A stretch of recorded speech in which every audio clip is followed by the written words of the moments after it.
जय हिंद दोस्तों, कैसे हैं सभी। उम्मीद है सब बढ़िया से पढ़ रहे हैं ना, अच्छे से दम लगाकर एकदम पूरा अपनी मेहनत से 100% देकर आप पढ़ रहे होंगे। तो देखो डेली हमारी क्लास चल रही है और उस क्लास में जब मैं आपको पढ़ा रहा होता हूं तो आप में से बहुत सारे लोगों की परेशानी ये है कि सर कट ऑफ क्या गया था, कट ऑफ क्या जाएगा, सिलेबस क्या रहा था, सिलेबस क्या होगा, ये सारी चीजें आप पूछते हो। अब जब मैं वहां पढ़ा रहा होता हूं तो आपके टाइम की मुझे बहुत ज्यादा कीमत है। अंतिम 100 दिन बाकी हैं और मेरे हिसाब से सबसे महत्वपूर्ण चीज है समय। मैं आपका समय व्यर्थ नहीं करना चाहता, तो इसलिए मैंने आपसे बोला था, बहुत सारे स्टूडेंट डेली कमेंट कर रहे थे कि मैं एक अलग से वीडियो बना के सारी इंफॉर्मेशन जानकारी आपको दे दूंगा। ठीक है, तो आज हम बात करने वाले हैं इस वीडियो में कि आपका जो कट ऑफ है, कितना कट ऑफ गया था 2017 का और क्या कट ऑफ रहना चाहिए अभी 2021 में जो आपका पेपर होने वाला है उसका। ठीक है, तो आज हम सारी उसके बारे में बात करेंगे। सारी इंफॉर्मेशन मैं आपको इसमें दे दूंगा ताकि आपका पढ़ाई में मन लगने लगे। जब मैं आपको पढ़ाऊं तो वहां क्वेश्चन पे ध्यान दो, वहां आप ना लिखो कि सर कट ऑफ क्या है। ठीक है, तो आज वीडियो बनाते हैं और इसमें आप सारी जानकारी मैं देता हूं। तो आज सबसे पहले बात करते हैं कि भाई कट ऑफ क्या रहा। ऐसा भी कट ऑफ है कि 50 नंबर में भी सिलेक्शन हो जाता है क्या? तो हाँ, 50 में भी सिलेक्शन होता है, 33 तक में भी सिलेक्शन हो जाता है। तो आप अपना लेवल डिसाइड करो। आपको यदि लग रहा है कि सर हम वीक हैं, अभी नहीं पढ़ पाया, तो आप थोड़ा बहुत मेहनत करके कम से कम कोई एक नौकरी ले लो, शुरुआत तो करो। एक बार नौकरी लग जाती है ना, धीरे धीरे धीरे धीरे मोटिवेशन बनता है, फिर और अच्छी जगह बढ़ोगे। तो आज सारी जानकारी देते हैं। देखो 2017 की यदि हम बात करें तो 2017 में जो कट ऑफ गया था, 2017 में कट ऑफ गया था अनरिजर्व्ड का, जनरल वालों का यदि देखें तो कितना था 70.5 फर्स्ट फेस में। देखिए यहां फर्स्ट फेस का मतलब यह है कि आपको पता है कि पहले जब हमारा पेपर होता है तो पेपर में 5 गुने लोगों को सिलेक्ट किया जाता है फिजिकल के लिए। फिजिकल के लिए 5 गुने लोगों को लिया जाता है। अब लेकिन मान लो आपने 100 वैकेंसी हैं, फिजिकल के लिए आपने 1000 लोगों को बुलाया और 1000 में से 300 लोगों ने फिजिकल निकाल दिया। अब 300 को थोड़ी ले लोगे, तो फिर क्या होता है, फिर उनका एक फाइनल कट ऑफ बनता है और कट ऑफ को बढ़ा दिया जाता है। तो ये जो फर्स्ट फेज का कट ऑफ है ये वो है जिसमें आप फिजिकल के लिए सिलेक्ट हो गए थे। सेकंड फेज वो है जिसमें आपको फाइनल ज्वाइनिंग मिली होगी।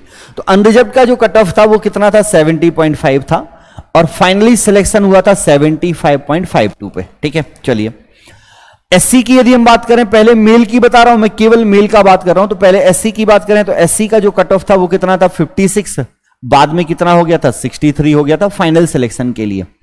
एसटी का यदि हम देखें तो एसटी का जो कट ऑफ था पहले कितना था 49, बाद में कितना हो गया था फाइनल सिलेक्शन के लिए 55.72।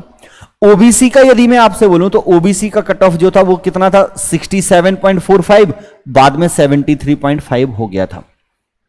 तो ये कट ऑफ है मेल का, जनरल में, एससी में, एसटी में, ओबीसी में। तो ये लगभग आप देखो तो जनरल का कट ऑफ 75% था और मुझे लगता है कि इस बार वैकेंसी थोड़ी सी कम है पिछले बार से, 2017 से, और कंपटीशन भी ज्यादा है। 5 सालों से पेपर नहीं हुआ है, आप सब लगातार पढ़ रहे हैं, बहुत सारे लोग लगातार मेहनत कर रहे हैं, तो इस बार कट ऑफ बढ़ेगा।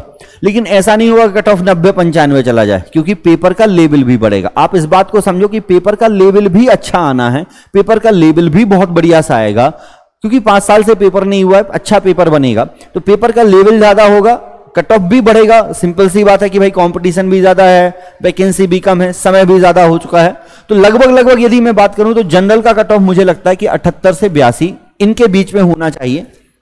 तो यदि आप अच्छा स्कोर करना चाहते हैं, फाइनल स्कोर करना चाहते हैं और सिलेक्शन लेना चाहते हैं, तो आप प्रयास ये करो कि 85 प्लस हो सके। कट ऑफ 80 जाना तो 80 की तैयारी थोड़ी करोगे, तो कम से कम प्रयास ये करना चाहिए कि 85 प्लस आए। और 85 प्लस के लिए कैसे आपको पढ़ना है वो भी मैंने आपको बताया हुआ है कि 85 के लिए कैसे पढ़ोगे, वीडियो बनाया है, उसको आप देख सकते हैं। ठीक है, यदि मैं बात करूं एससी में मेल की, तो एससी में मेल का कट ऑफ जो है 63 था, इस बार 65 से 70, लगभग 70 कट ऑफ जाएगा। तो आपको 75 नंबर के लिए तो एटलीस्ट पढ़ना चाहिए ना, तैयारी तो 75 की रखो। यदि सिलेक्शन लेना है कि मान लो आपने 70 का पढ़ा, ठीक है, और उसमें से एक कहीं नंबर आपके गलत हो गए तो समस्या हो जाएगी ना। तो आप कम से कम अच्छी तैयारी करें, 75-80 नंबर स्कोर करने की कोशिश करें कि 75-80 नंबर तक आप स्कोर कर सकें और फाइनली वर्दी आपके कंधों पर हो। ठीक है, तो तैयारी ऐसे ही रखो। एसटी में बात करें तो एसटी में जो कट ऑफ था मेल का वो था 55, तो इस बार 58 से 60 जाएगा, मतलब उनको भी 65 नंबर तक की तैयारी करनी चाहिए। और ओबीसी का कट ऑफ था, यदि हम तब देखें तो 73, अभी लगभग 78 से 80 जाएगा। जनरल और ओबीसी में बहुत ज्यादा फर्क नहीं होगा।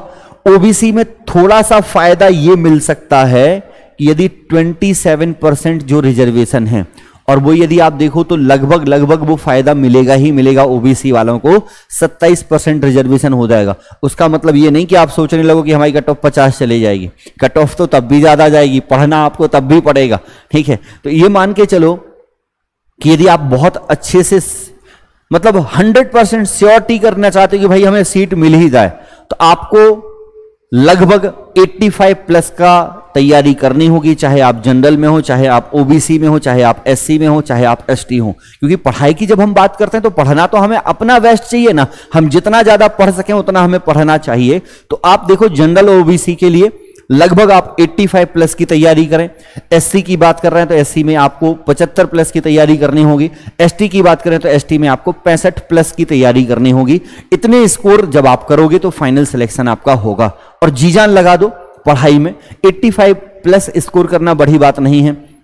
मैथ्स रीजनिंग में आपको लगभग 70 नंबर आ जाते हैं। एमपी पढ़ लो थोड़ा सा, साइंस पढ़ लो थोड़ा सा, डेली का करंट अफेयर्स पढ़ते रहो तो कहीं ना कहीं आप 17-18 नंबर वहां से स्कोर कर सकते हो। तो आप देखो मैथ्स रीजनिंग, एमपी, साइंस और करंट अफेयर्स, इन तीन को बस अच्छे से पढ़ लो ना, MP, science, current affairs, maths reasoning को, तो भी आप 90 के आसपास पहुंच जाते हो। हिस्ट्री, ज्योग्राफी, पॉलिटी में से मुझे लगता है कि आप केवल पॉलिटी को पढ़िएगा, क्योंकि पॉलिटी के 5 क्वेश्चन आते हैं। हिस्ट्री ज्योग्राफी को आप छोड़ दो, क्योंकि हिस्ट्री ज्योग्राफी बहुत बड़ा सा वेटेज है, बहुत बड़ा सा सिलेबस है और उसका वेटेज बहुत थोड़ा सा है। क्वेश्चन आने हैं 4-5 हिस्ट्री ज्योग्राफी पूरे से, तो आप उसको छोड़ सकते हैं। आप पॉलिटी को यहां पढ़ लेंगे तो 5 नंबर वहां में से। तो आप ओवरऑल देखो, यदि आप इनको पढ़ते हो, हिस्ट्री ज्योग्राफी को छोड़ के बाकी आप पढ़ते हो, साइंस पे काम करते हो, एमपी जीके पे काम करते हो, करंट अफेयर्स पे काम करते हो, पॉलिटी पे करते हो, और मैथ्स रीजनिंग पे तो करना ही करना है। तो 90-95 क्वेश्चन को आप पढ़ के जा रहे हैं, तो 90-95 क्वेश्चन आप पढ़ के जाओगे तो आप 85 क्वेश्चन आराम से कर पाओगे, यदि आपकी स्ट्रेटेजी सही है, आपने चीजें सही पढ़ी हैं और आपको सही तरीके से पढ़ाया गया है। ये इंपॉर्टेंट है कि आपके पास जो कंटेंट है वो कंटेंट कैसा है। आपने पूरी दुनिया की किताबें उठ के पढ़ ली, लेकिन बात यह है कि उनसे पूछा गया कि नहीं पूछा गया, तो आपको जो जरूरी है आप वो पढ़ो। तो कंटेंट आपके पास अच्छा होना चाहिए। ये सारी चीजें अच्छी हैं तो अच्छा कंटेंट लो, अच्छे तरीके ढूंढो और सिलेक्टिव पढ़ो, आप आराम से 85 स्कोर कर सकते हैं। अब बात करते हैं हम फीमेल की। देखिए फीमेल के लिए बड़ी अच्छी संभावनाएं हैं, ठीक है, आपके पास बहुत अच्छी अपॉर्चुनिटी है, लेकिन आप, मुझे लगता नहीं है यार, आप लोग क्या पता कहां पीछे रह जाते हो। जबकि अभी रिजल्ट यदि देखो, अभी आज आप पिछले 1-2 सालों में रिजल्ट देखो तो महिलाएं यार बहुत अच्छा काम कर रही हैं। हर फील्ड में आप देखो टॉपर महिलाएं हो रही हैं। यूपीएससी वगैरह में भी आप देखो तो वही अच्छी रैंक आ रही है, और एमपी में आप देखो खास करके तो बहुत सारा ग्रोथ हो रहा है। तो उस हिसाब से तो मुझे लगता है कि एमपी पुलिस में इस बार अच्छा ग्रोथ होने वाला है। लेकिन 2017 का देखें तो 2017 में ऐसा नहीं था। 2017 में जनरल वालों का कट ऑफ जो था महिलाओं का, वो पहले 42 था और फाइनल हुआ सिलेक्शन 46 पे, मात्र 46 नंबर पे, 47 नंबर पे, मतलब 50% से ही कम में सिलेक्शन हो गया जनरल की महिलाओं का। अब जनरल वाले महिलाओं को पढ़ाते नहीं हैं या पढ़ा रहे हैं, लेकिन वो ये सोचते हैं हम केवल अच्छी नौकरी में जाएंगे या क्या पता क्या है, लेकिन मुझे लगता यह है कि वो ध्यान नहीं दे रहे हैं इस चीज पे। तो जनरल वाले यदि पुलिस पर अच्छे से ध्यान दें तो बढ़िया से उनकी संभावनाएं हैं नौकरी लेने की, क्योंकि कट ऑफ बहुत कम गया था 46। इस बार मुझे लग रहा है कि 55 से 60 जाना चाहिए, क्योंकि पिछले 2-3 सालों में महिलाओं का बहुत विकास हुआ है। बहुत सारे फील्ड में हम देख रहे हैं कि महिलाएं आगे आ रही हैं, तो यहां भी महिलाएं पढ़ रही होंगी। और मैं क्लास में भी देख रहा हूं, जब पढ़ाता हूं तो जो भी लड़कियां जितनी भी पढ़ रही हैं वो सारी लड़कियां अच्छा पढ़ रही हैं, अच्छा स्कोर कर रही हैं, वो सारा अच्छा रिप्लाई देती हैं सब कुछ, तो उनका स्कोर इस बार अच्छा होगा। तो 55 से 60 आपका कट ऑफ जाएगा, तो 60% में आपको सिलेक्शन होना है। तो 60 नंबर के लिए आप मेहनत अच्छे से कर सकती हैं। आपके सब्जेक्ट, आपके पास संभावनाएं और बन सकती हैं कि आप कुछ और चीजें स्किप कर दो। आप मैथ्स रीजनिंग तो पढ़ना ही पढ़ना है, मैथ्स रीजनिंग पे ध्यान दो, एमपी जीके पे बढ़िया सा ध्यान दो, मैथ्स रीजनिंग, एमपी जीके और साइंस पे ध्यान दे लो या करंट अफेयर्स पे ध्यान दे लो, तो भी आपका काम चल जाएगा। मतलब आप यदि पॉलिटी वगैरह ना भी पढ़ो ना तो भी आपका काम चल जाएगा। सिलेक्टिव पढ़ो। देखो बात ये नहीं है, बात में क्या बोल रहा हूं, आपने 100 नंबर का पढ़ा करके 60 आए, इससे अच्छा 80 का पढ़ते 75 कर लेते तो ज्यादा अच्छा है ना। तो आप यदि सिलेक्टिव पढ़ो, 80 नंबर की तैयारी करो, 75 नंबर तक ले आओ तो बहुत बढ़िया है, ठीक है। तो मैं आपसे वही कह रहा हूं कि फीमेल भी सिलेक्ट कर सकती हैं अपनी अपनी चॉइस के हिसाब से। आपको जो सब्जेक्ट अच्छा लगता है, history, geography, polity, current affairs में से इनमें से कोई एक दो सब्जेक्ट आप चाहें तो स्किप कर सकते हैं, बाकी पे अच्छे से फोकस कर सकते हैं। लगभग 60 नंबर तक के लिए आपको काम करना होगा। जनरल का कट ऑफ कितना था? 46। बाकी आप देखो, यदि फीमेल की बात करें तो एससी में फीमेल का कट ऑफ था 50, एसटी में कितना था? 47। और यदि आप देखो तो ओबीसी का, तो ओबीसी में फीमेल का कट ऑफ सबसे ज्यादा था। ओबीसी में फीमेल का कट ऑफ सबसे ज्यादा था। एससी एसटी भी जनरल से तो ज्यादा ही था, एससी का भी ज्यादा है, जनरल एसटी का भी ज्यादा है। तो यहां देखें तो आप ओबीसी को छोड़ के बाकी सभी का कट ऑफ 50 के अंदर ही था। एससी एसटी और जनरल में फीमेल का कट ऑफ 50 से अंदर ही था। इस बार आप यदि 60 नंबर तक की तैयारी करते हैं तो आपका सिलेक्शन पक्का है कि आप 60 नंबर तक की तैयारी करिएगा, मेहनत करिएगा, आपका सिलेक्शन होगा। और ओबीसी की जो फीमेल है तो उनका कट ऑफ मुझे लग रहा है, क्योंकि आपको रिजर्वेशन भी मिलने वाला है, बढ़ने वाला है, वो लगभग 27% बढ़ेगा ही। तो आपको 70 से 72 नंबर तक की तैयारी करनी होगी। ओबीसी की जो फीमेल है आपको मेहनत करनी होगी, 70 से 72 तक नंबर की तैयारी आप करोगे, ठीक है। तो ये सारा कट ऑफ है मेल का, फीमेल का। कितने आपके नंबर होने चाहिए सिलेक्शन के लिए? तो यदि आप कहते हैं कि सर हमें बहुत अच्छा स्कोर करना है, तब तो आप 90+ तक की तैयारी करो। लेकिन ओवरऑल आप देखो तो आपको एटलीस्ट इतने स्कोर करने ही होंगे। और उसके लिए जरूरी यह है कि आप अपनी एक स्ट्रेटेजी बनाओ, आप सिलेक्शन करो, आपके पसंदीदा सब्जेक्ट क्या हैं, जिनमें आपका इंटरेस्ट ज्यादा है उनका चुनाव करो। जो सब्जेक्ट आपके स्ट्रांग हैं उनको और अच्छा बनाओ। मैथ्स रीजनिंग तो कंपलसरी है। अब आपके पास बचता है एमपीजी के, current affairs, history, geography, polity. तो यहां से एमपीजी के भी आपको करना पड़ेगा, 10 क्वेश्चन आ रहे हैं, साइंस भी। तो मैथ्स, रीजनिंग, एमपीजी के, साइंस, इसके अलावा बाकी सब्जेक्ट में आप थोड़ा बहुत सिलेक्टिव पढ़ सकते हैं। अब थोड़ी सी बात और कर लेते हैं। जैसे कुछ स्टूडेंट हैं कि सर हम अभी वीक हैं, हमने पढ़ा नहीं है। तो देखो, आपको पहले उद्देश्य हमेशा ये होना चाहिए कि कोई एक नौकरी ले लो। पहला मोटिव तो यही होना चाहिए। तो यदि आप बहुत वीक हो, लाइसेंस वगैरह है, नहीं है तो बनवा लो।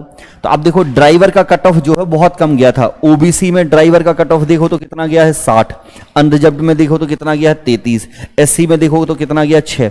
मतलब कट ऑफ देखो आप ड्राइवर के कितने कट ऑफ जा रहे हैं? 37 में, 33 में, 60 में, इन सब में भी सिलेक्शन हो रहा है। आप देखोगे यहां पे तो ड्राइवर का कट ऑफ जो है ओबीसी, इन सभी के लिए आप ध्यान से देखोगे, एससी एसटी के लिए तो लगभग आप ड्राइवर के लिए 60 नंबर तक सेलेक्ट हो जाते हैं, ठीक है। 50-60 नंबर तक आप सेलेक्ट हो जाते हैं अलग अलग कैटेगरी के हिसाब से।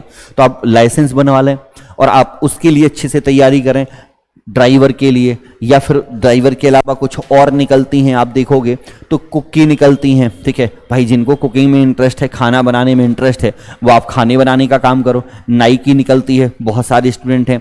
मैं जहां जाता हूं कटिंग करवाने भी जाता हूं, भाई वो भी बच्चा पढ़ रहा है। तो ऐसे लोग भी हैं ना कि वो भी पढ़ रहे हैं। तो आप वो सब तैयारी कर सकते हैं और आप देखोगे बहुत कम मार्क्स में आप सिलेक्ट हो सकते हैं। तो एक स्टार्टिंग में कोई नौकरी मिल जाए, और देखो जब एक बार नौकरी आ जाती है ना तो अंदर से कॉन्फिडेंस बढ़ जाता है।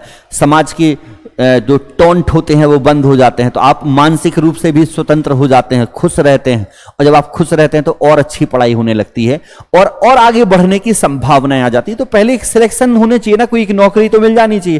तो आप और भी दूसरे जो यहां पर कंडीशंस हैं और भी दूसरे जो हमारे पास ऑप्शंस हैं उनकी भी तैयारी कर सकते हैं। आप थोड़ा सा अपने लिए एनालाइज करो कि हमने कितना पढ़ा है अभी तक, हम किस बेस पर हैं और आगे की क्या तैयारी होगी वो आप बनाओ, ठीक है। तो ये सारा कट ऑफ है। आपके लिए कितने नंबर चाहिए हैं वो मैंने आपको बताया है। आपको सबसे पहला काम करना है, एक दिन बैठ के बढ़िया आप सोचो कि भाई हमें इतने नंबर स्कोर करने हैं। अब इस नंबर स्कोर करने के लिए हमें क्या क्या चीजें पढ़नी है, क्या क्या सब्जेक्ट हमें बहुत अच्छे से पढ़ने हैं, कौन से सब्जेक्ट हमारे स्ट्रांग हैं, कौन से सब्जेक्ट हमारे वीक हैं, ये कहाँ हमें काम करना होगा। तो किसी भी एग्जाम की तैयारी के लिए पहले आप एक स्ट्रेटेजी बनाओ, खुद को एनालाइज करो कि भाई हम किस स्तर पर हैं और कितनी मेहनत हमें करनी है। और जब आप ऐसा करोगे तो आप देखोगे कि फिर आप आगे अच्छे से पढ़ पाओगे, ठीक है। तो ये बहुत सारी स्टूडेंट की परेशानी थी कट ऑफ को लेकर। तो इसलिए मैंने अलग से एक वीडियो बना दी है। और कुछ जानकारी आपको चाहिए होगी तो आप फिर कमेंट में बताइएगा, मैं फिर से अलग से आपको वीडियो बना दूंगा। लेकिन जब पढ़ाई कर रहे हो तो पढ़ाई पर ध्यान दो, पढ़ाई पर फोकस्ड रहो, पढ़ाई पर ध्यान दो। कमेंट करके बता देना, और कोई जरूरत है और कोई जानकारी है वो भी मैं आपको वीडियो के रूप में दूंगा। ठीक है, तो पढ़ते रहिएगा सभी। मिलते हैं अगले वीडियो में किसी नए अपडेट के साथ। Thank you.